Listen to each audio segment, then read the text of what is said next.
सुनो मेरे जान, मोहब्बत भरी नजरों में ख्वाब मिलेंगे, मोहब्बत भरी नजरों में ख्वाब मिलेंगे, कहीं कांटे तो कहीं गुलाब मिलेंगे। मेरे दिल की किताब को पढ़ के तो देख लो, मेरे दिल की किताब को पढ़ के तो देख लो, कहीं आपकी याद तो कहीं खुद आप मिलोगे, कहीं आपकी याद तो कहीं खुद आप मिलोगे। घनश्याम हाँ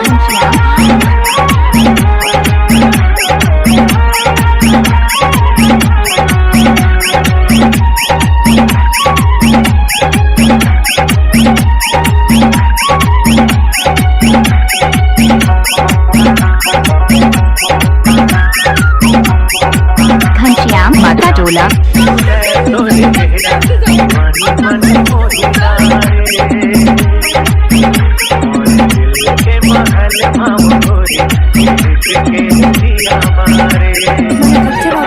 घनश्याम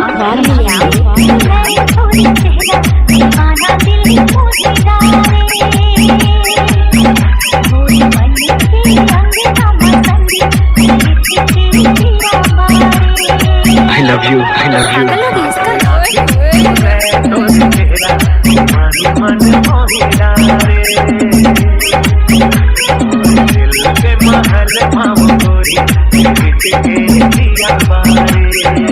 घनश्याम डीजे दारू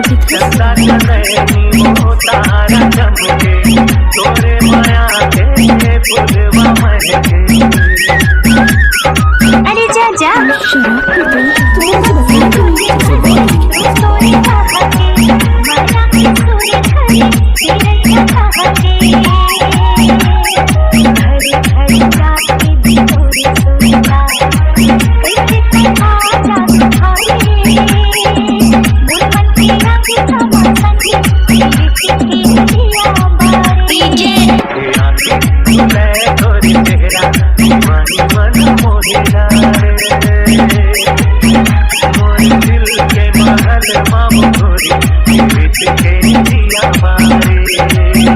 घनश्याम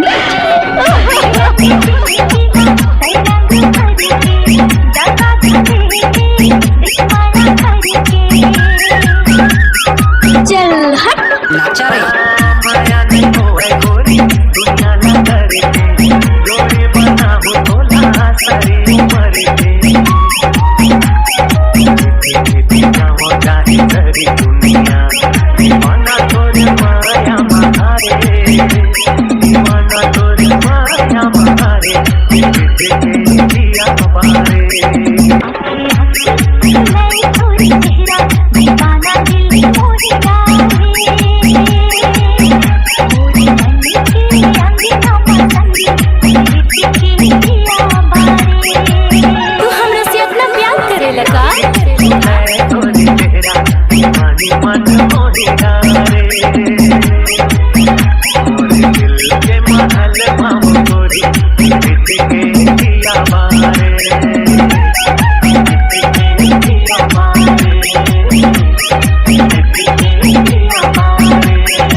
यहाँ रहकर मैं तुम्हें भुला नहीं पाऊंगी, इसलिए नहीं पाऊंगी, इसलिए नहीं पाऊंगी, इसलिए नहीं पाऊंगी, इसलिए नहीं पाऊंगी।